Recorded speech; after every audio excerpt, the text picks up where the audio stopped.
Hey everybody, it's Norm from Tested. And it's Jeremy from Tested. And the time has come. The trifecta is upon us. That's right. We have 3 major VR headsets launched, and today... First there was the Rift, then the Vive, am I right on the order? Right. And now we finally have the PlayStation VR. Formerly known as Project Morpheus. Morpheus. I know, I actually like that name a little better. Today we'll be talking mostly about the hardware. PSVR, of course, launches October 13th. We've had early access. Sony sent us a review unit, so we've had it for about a week now. We haven't had a chance to play all the launch titles, and many still are just going gold right now. But the games that we've had access to, I think are pretty good for us to talk about, at least the hardware. Let's talk about setup, first of all. And what it takes to get this running in a place like your living room. Right, so I was a little surprised by the complexity of the setup, only because it's a PlayStation device. Like, for whatever reason, I expected it to be that they would have simplified a few things, but it's actually, there's quite a few steps to get the thing working. It's probably a little more complicated than the Rift, somewhere in between the Rift and the Vive. There's that breakout box that now sits in between your PlayStation and the TV. So there's a whole new HDMI connection that goes into there. Then you have the headset, which has these 2 wires that come off of it. One's a proprietary connector, one's an HDMI connector. And that feeds, that's actually, what's kind of cool about that is there's a connector that just comes right off of the headset. So you can easily detach the headset from your cable in the breakout box and store that somewhere, but that does mean more connections. So there's just a few extra things to get in sync. But honestly, getting it working wasn't that hard. It was just kind of laborious it's a one-time thing. Right, I had to set it up, you've set it up, and while it does, you will have to do some cable management because you have to plug that breakout box, which gives you the split view and also does the frame interpolation. That has a plug in a USB on the front of the PS4. You also need to use the PS4 camera, and so that's going to take it to port in the back of the PS4 as well. Yep. So it's one of those things, once you set up the first time, then you really only have the one cord coming out of the breakout box to your headset. And like you said, because it has a detachable area, there's no clip on that detachable area. You kind of wear it on your body or have it hang. You can remove the headset from the console at any time. Yeah, the one thing is that it ships with a new PlayStation camera, which I didn't know that they had released. But so the old one still works just fine. It has a more of a squarish form factor. The new one's just more cylindrical. Yeah, it's what they announced with the PS4 Slim. So it's just a visual change with that. All right, but let's talk about the headset itself, because that's where everyone's big question is, how does it compare with the Rift and the Vive? I gotta say, it looks cooler. It's white. The other guys went strictly black. This is white. It has these cool blue motion capture things all around it. It's definitely like the slickest looking headset. Well, let's talk about the screen first. I think with the headset, there are 2 things. Yep. Right? There's the screen and then the ergonomics. The display itself is a 1080p OLED display, and 1080p is technically a lower resolution than what you get on the Vive or the Rift, but it's not LCD, it's OLED, so you also have, on this one, actually RGB subpixels. So if you do the math and you count just by subpixels, you actually have a pretty good parity between the headsets. Visually, you got very little screen door effect, almost none. Do you think that's because, like the other 2, they use the pentile display, this with the RGB, do you think that that reduces the screen door effect? Yeah, when I say no screen door effect, it's not that there are no jaggies. I think when you look at the images, you can actually see aliasing and dithering as you scale up, and even in text, but you see the pixels or subpixels are closer together so that you see less separation. You see actually less grid in the image itself. It's a pretty bright and clear image on here. Right. Yeah, I mean, the thing is with every VR headset right now, anybody who's new to VR puts it on and everybody thinks it's a little bit blurry because they're used to crisp 1080p or 4K displays now. And that's, even though you might have that in there, since it's spread over such a wide field of view, it's not gonna look pixel perfect in there. It is going to look blurry no matter what headset you wear. And like Norm said, I agree, this is pretty much comparable in terms of visual fidelity with the other guys. And with its 100-degree field of view, I found that it was pretty good. I mean, it's just like the other headsets. It's not going to fully wrap around your head. The way the headset is designed, there's these gaskets for your nose, so you get very little light leak. And because you're not using Fresnel lenses, I didn't notice any of these, the God ray effects that you would have on the other headsets. Good point. And I gotta say, like, this is, we weighed all 3 of the headsets. This one actually weighs the most of the Vive and the Rift. However, that surprised me because it's extremely comfortable to wear. They nailed this ergonomics. The way that you put it on, you want to try it? Yeah, so The headset actually wears more like a visor, and it's stretchy. It's elastic, so like the Oculus, it actually you can expand it, Right. and it fits over your head. But at this point, the headset itself, the display, is never touching my face. There's a button underneath it, and I can hold the button and slide it front and back. This is my favorite thing about the headset, I think. I love this because you can, once you're in the headset, if you don't want to take it off, but you want to see the outside world, you just hit this button and slide it out a little bit, and suddenly you can engage with people or see your surroundings. And even when you slide all the way out, the image isn't out of focus. You can still see the image. Right. It's for comfort. I actually like pushing it all the way in because Yeah. I get no light leak. And as you notice, I'm wearing my glasses. This is the only headset that perfectly fits over my glasses comfortably. I think total win with the ergonomics. That's cool. The other guys, there's a lot of pressure on your face when you're wearing it, especially with the Vive, which is more of a ski mask kind of design. This one, all of the weight is supported by your forehead and the back of your head. Yeah, you actually want this to be around the lower back of your head where the tracking marker is there. And the contact point in the front of your head, your forehead, it's a really big area. So you don't get that kind of banding, that ski mask look when you take the headset off. VR you wore face. this, VR face. You wear this for an hour or two, like we've done for the games here, and no problem. The little dongle that comes off of the headset controls volume for the headphone jack. So it's a lot like the Vive in that sense. There's no built-in headphones into the device like there is in the Rift, but you can plug headphones directly into this or just use the audio on your TV because it's constantly mirrored. Right. Is that right? Yeah, and even with the audio and TV, if you have a living room setup, I think it's one of the advantages of PSVR. A lot of people have their PS4s in living rooms, maybe with surround sound.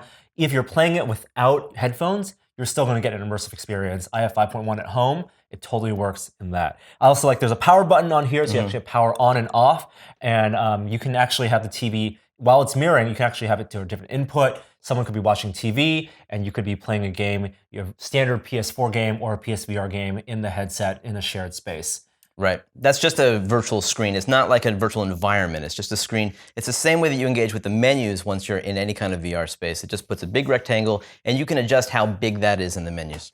All right, then let's talk about controllers. Because the way you play these games, there are two primary controllers. There's the PS4, the DualShock controller, which has a light in the front, which lets it be positionally tracked in the game environment. Some of the games actually Which is pretty show. awesome. I mean, that's one of the most unique things about this platform is gamepads are actually tracked in the VR space. So if you don't have what you're about to talk about, the Move ones, you still have a controller that's tracked, and they can still telegraph information to the user about what buttons do what in an actual virtual environment, which is very useful. Yeah, some of the games show a perfect representation of the PS4 DualShock controller in the game world. Some do a stylized version. For example, Super Hypercube shows like a holographic version, which is actually bigger than this controller is in real life. Like scale can be messed with even with the shape of the controller. And some games, knowing where your hand position is in the controller in the video game space can do things like put your hands in handcuffs, or holding the reins of a horse while using the controller. I found that I didn't actually look at the controller much in the games to look at where the buttons are to see, but just having that additional tracking point increased the immersion. Right, and lowers the kind of motion sickness factor. Yeah. So the other controllers are the PS Move controllers. Yeah, they brought them back. These haven't been really used in a while. Like 2010 is when they were first released.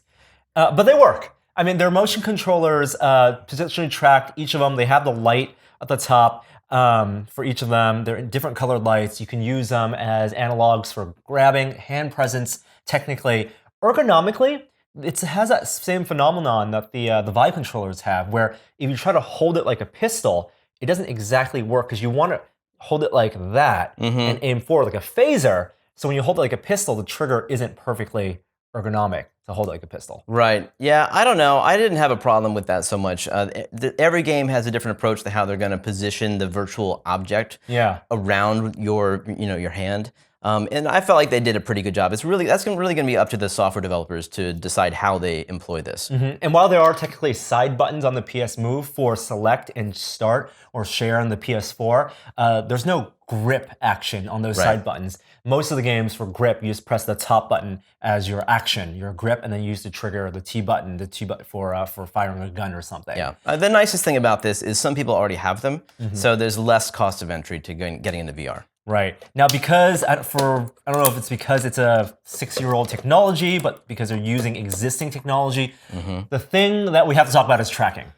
Oh, man. So, display is great, ergonomics are great for the PSVR, but the tracking leaves, I think, much to be desired. But I think only compared to the other guys. Like, we have been kind of spoiled by the level of granular detail that Oculus and Valve have put into making a great tracking solution. Like, the Rift uses an infrared tracking solution where there's a bunch of infrared lights that are tracked by an IR camera. The Vive obviously uses laser beams. Outside in, inside out. It's like very, like they spent a lot of time on that. Sony decided to use their older technology that they invented for the PlayStation 3. And it's just visual. It's like these lights. There's nothing IR about this. It's a single tracking point. There's a handful of tracking points on the goggles. And it's just not enough to do the kind of fidelity that we're used to. Yeah, the tracking isn't perfect, and I want to be specific about what that means. First, you might have the controllers in front of you, and they could be jittering and moving around off of where your actual hands are, so they don't line up one-to-one.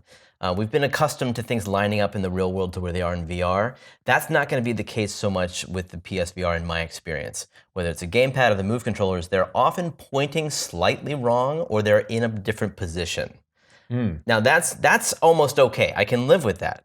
It's when the headset loses tracking that causes a motion sickness problem, and that's the real concern, because motion sickness is the thing that everyone's trying to avoid in VR, regardless of the platform. And I think we're talking about two different types of tracking, maybe failures with the controllers and the headset. Like you said with controllers, you could be holding the Move controllers perfectly still, but then or even the PS4 DualShock controller, but on the on-screen representation of it, and in the headset, you'll see it jitter or even drift. And if you occlude the light, that orb on the controllers, then it actually completely loses tracking or relies on the IMU, the gyroscope inside, for rotational movement. Now, I didn't find a lot of jitter with the headset, but I did find the play space, tracking area of the headset to be relatively small. Well, that's certainly true. Like, I certainly left the play space, and again, I didn't have any representation of where that border was, which was frustrating.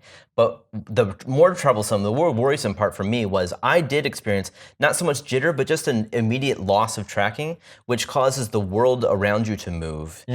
And when your body or your head doesn't move and the world does, instant sickness. And was that with occlusion? Was it because you were blocking one of those 9 LEDs on the headset, or because you were turning around? It was just standing or sitting. It was always with a standing game, and I would go as far to say I don't think that this lends itself to room scale at all. This is standing only. You're not supposed to walk with the PSVR. You're not supposed to move through space. This is standing only, and that's when it happened the most. If I were to sit down and play Battlezone or any other game, even the Batman game has a sitting mode.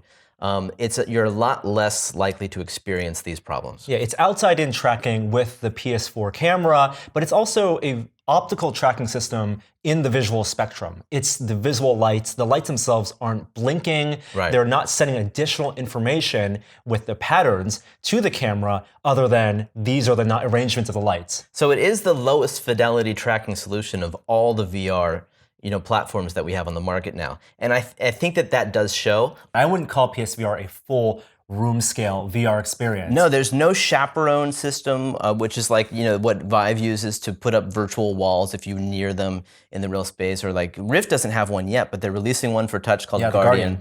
I would love to see some sort of visualization coming out of Sony in the near future for where those boundaries are, and it'd be great to see like if I'm nearing them, so I could at least get a sense of where I'm supposed to be.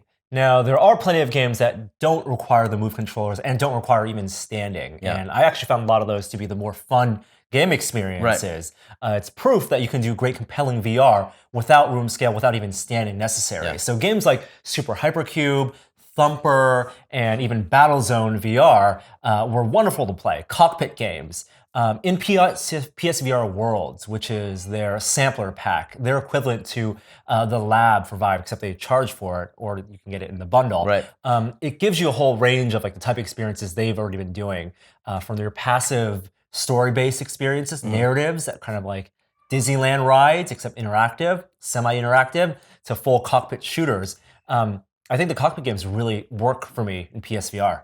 Oh my gosh, I mean, cockpit games are a natural fit for VR because they give you the ability to move through the world, but they also give you a sense of reference for your own body. If it's been known for a long time now that if you just move somebody through 3D space in VR, instant motion sickness, especially if there's any kind of rotation. But if you give them an environment that doesn't move, then they can sort of reference themselves and it just reduces it greatly. However, I mean, it's a matter of personal taste. Like, I love Battlezone. That's my go-to game in PSVR. It's probably my favorite of all the ones that we played. My brother played it.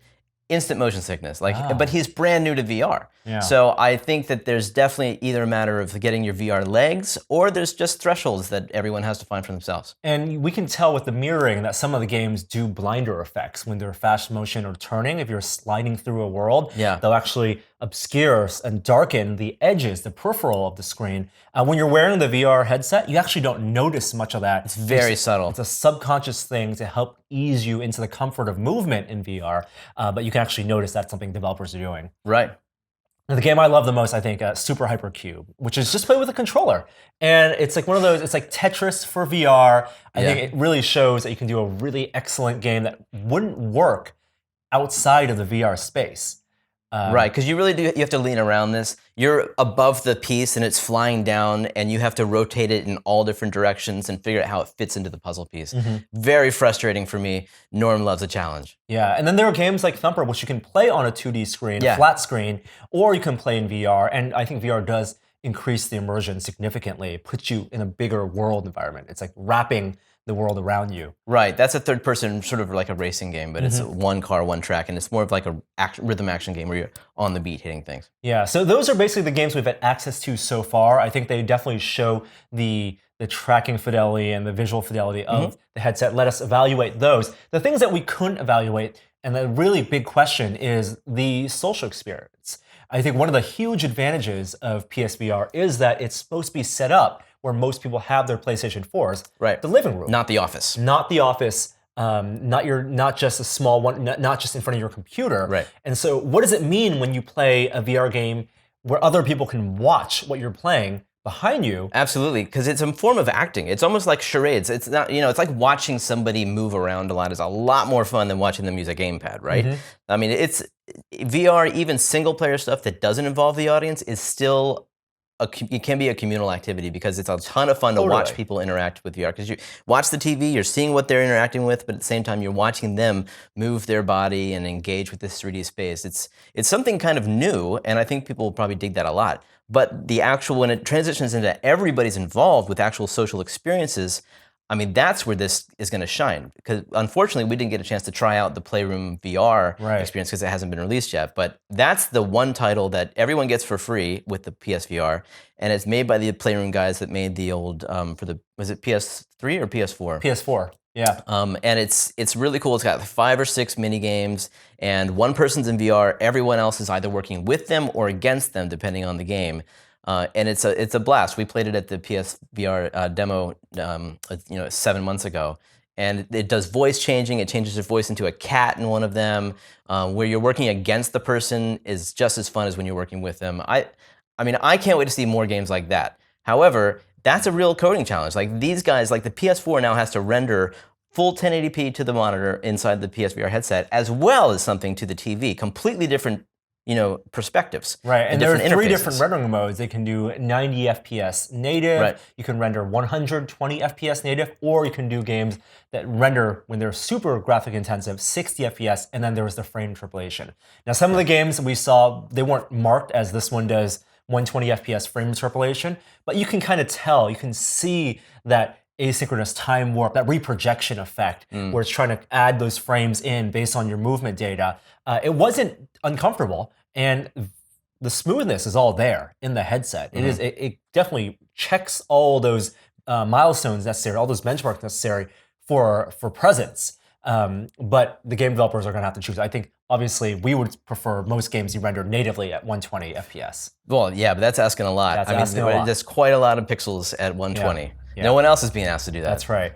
So the asymmetrical game experiences, those are the things I think are going to be the natural advantages for PSVR. The thing that we were talking about before we started shooting is, if you have a Vive or if you have a Rift, is this for you? Some of the games are exclusive, but they're timed exclusive. The first party ones are definitely going to be only for PSVR. Yeah. Like, is it worth? You have a PS4, but is it worth putting another $400 to $500 in just so you can get those social experiences in your living room? Well, if you have a Vive or a Rift, you probably are well equipped to answer that question. If you don't, if you haven't touched VR yet and you have a PS4, I would say this is a no-brainer. I mean, I'm so psyched about VR, even given the shortcomings of the tracking, which I still hope can be tweaked in software updates.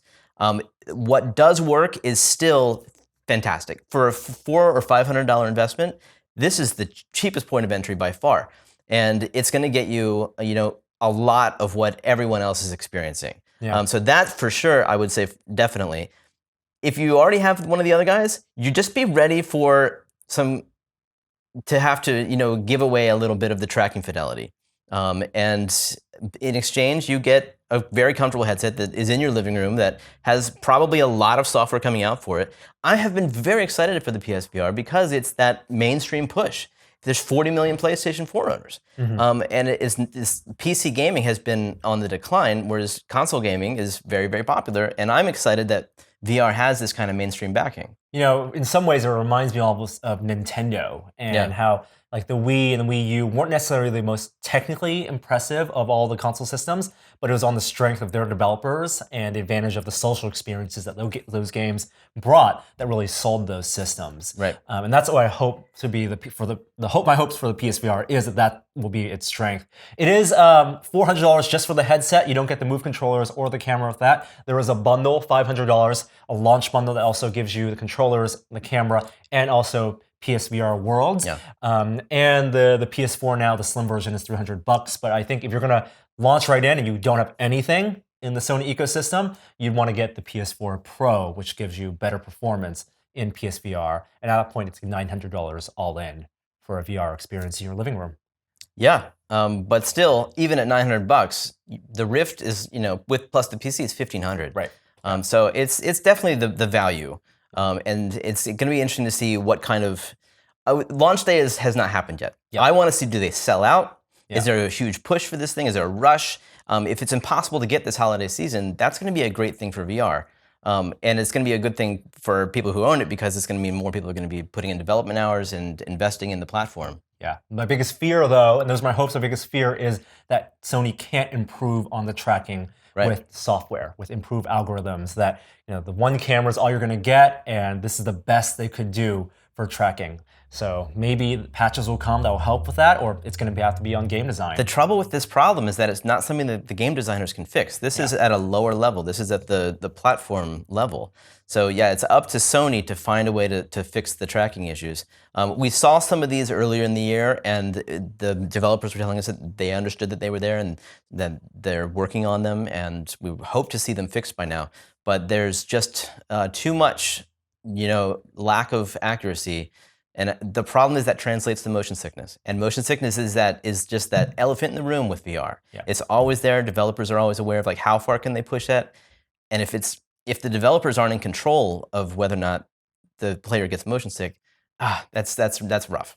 Yeah. So there you have it.